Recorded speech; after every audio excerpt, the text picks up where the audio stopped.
They say that weight is the enemy of performance. They haven't driven a Raptor R. That thing will do a burnout on pavement, too. And if you think that thing is brash, you haven't heard a Cadillac Escalade V. This is the loudest car we've ever heard. We haven't heard anything since that porcupine stabbing in suburban Detroit. I don't care what you say, there is no way that thing is legal. Shut it off. God. Sorry. If all of this Americana is too American for you, well, the Brits have an answer. Hello, sir. Good day. Is this on? I do believe so, sir. But I can't hear it, sir. It's the same thing with this thing. British thing. Either way, each of these apartment buildings on wheels weighs 6,000 pounds, and yet they're all faster than the fastest heavyweights in the world. Or are they? You're gonna wanna watch this one.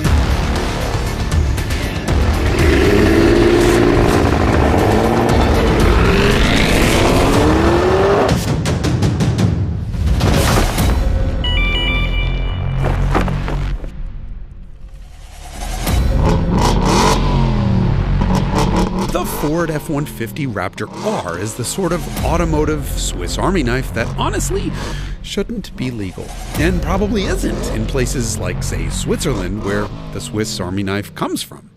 But here, it's king of the road. 700 supercharged V8 horsepower, enough suspension travel to run over a supercar, and a 10-speed automatic that bangs off shifts like a gunslinger from the wild, wild west. And multiple gunshots are exactly what the Cadillac Escalade V's exhaust sounds like. Kids these days love their crackle tunes, but Cadillac has out-deafened all of them. This is one of the loudest production cars we've ever heard, and it's glorious. And the engine is a full liter bigger than the Raptor's, 6.2 liters of supercharged pushrod V8 that makes 682 horsepower.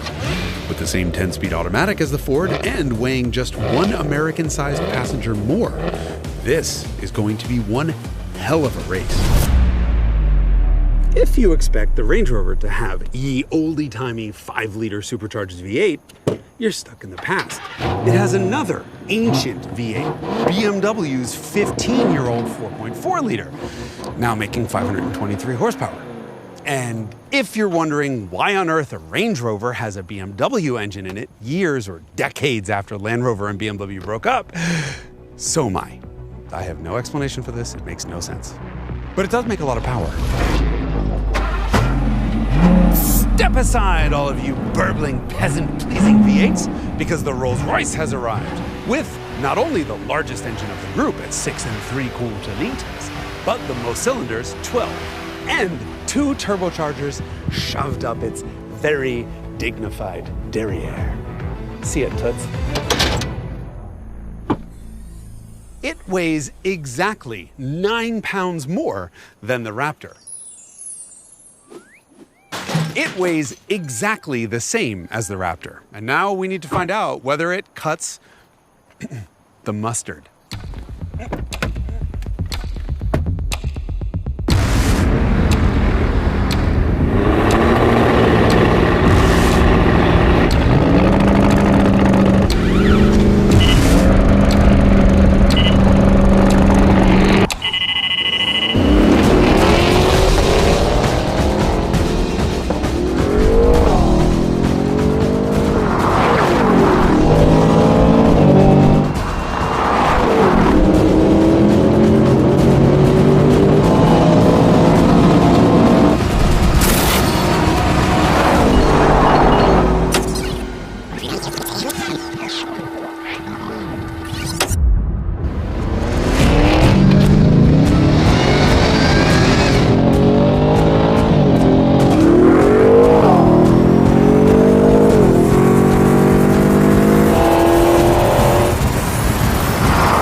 Well, there are only 2 words for that. It's holy and something I'm not allowed to say on YouTube. Okay, the Raptor R allows full brake torque, and then explodes off the line, hitting 60 in 3.5-ish seconds. That's Porsche Carrera GT territory. And that's not the most impressive thing. The most impressive thing is how hard that V8 pulls at the top end of the tach. I have never seen anything like it in a truck. Ever. This high rev urgency puts this thing on a different planet to the other cars. It crossed the line more than 100 feet in front of the Cadillac. Which is even more insane considering that thing has already been sitting at its 112-mile-an-hour speed limiter long before it ever crossed the line.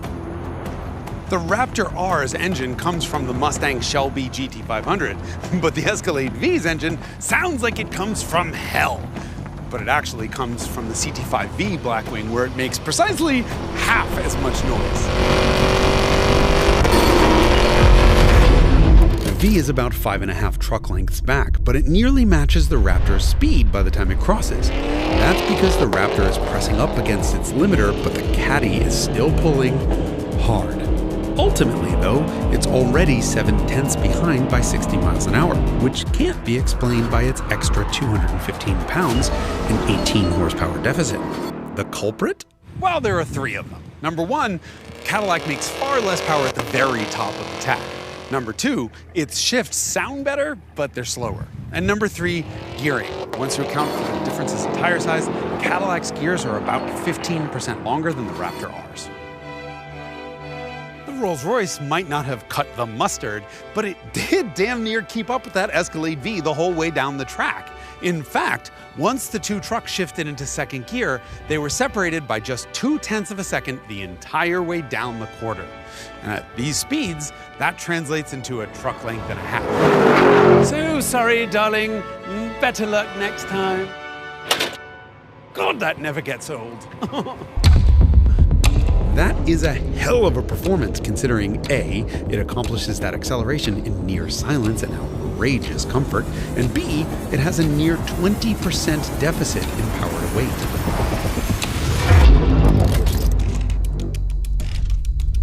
And you can blame that overachievement on the enormous twin-turbo V12's perfectly flat torque curve. Or perhaps blame is to lie on the spirit of ecstasy located perfectly betwixt my thighs.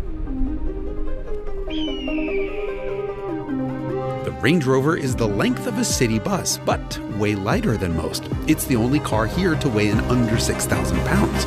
It hurdles itself to 60 in 4.6 seconds, but winds up 8.5 truck lengths behind the Raptor.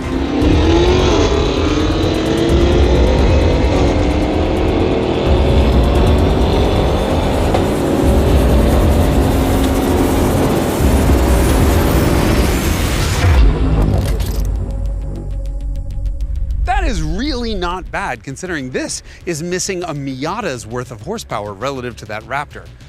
Hey, maybe that's why they put a BMW engine in this thing. As always, they're overachievers.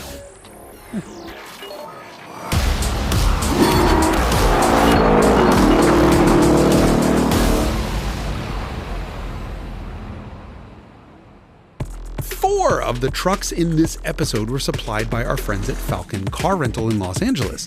Visit them on the web and use coupon code Haggerty for an up to 35% discount on an exotic car rental. The link is above and in the description below. Thank you, Falcon. We couldn't do this without you. So, the Raptor can leave regular trucks for dead. But what happens when we pit it against heavyweights from performance brands? This is a Mercedes G63 AMG, a shape that's been around since the 1970s. It loves to almost pull its front wheels off the ground on a hard launch, which is only one of the reasons we love it. That is a Lamborghini Urus. It is the most successful vehicle in Lambo history, selling almost as many units in 5 years as Lamborghini did all of its cars combined in the previous 50. Neither can match the Raptor's 700 horsepower, but it needs to be said, the little G-Wagon is 300 pounds less, and that positively tiny little Lamborghini Urus over there weighs 750 pounds less. So what happens now? Find out.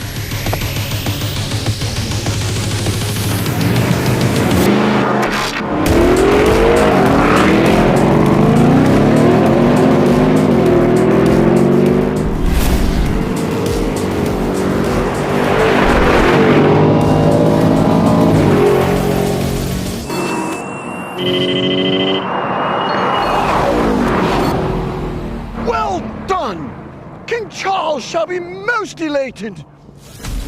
The Mercedes front end gets light on the launch, but the longer wheelbase Raptor just leaves the AMG for dead, hitting 60 a third of a second sooner.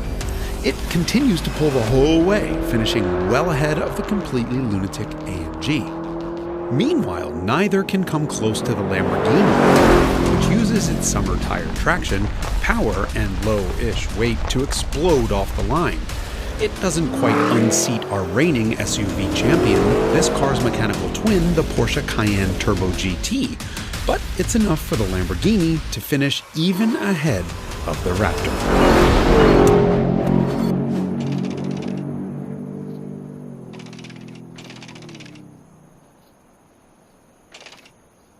Showing that lightweight matters, even when you're talking about 6,000-pound monsters. And by the way, a gallon of Grey Poupon weighs 9.5 pounds. But we emptied it for science. Science? So we should just ignore your corpulence? Shut up, Randy, you pompous twat.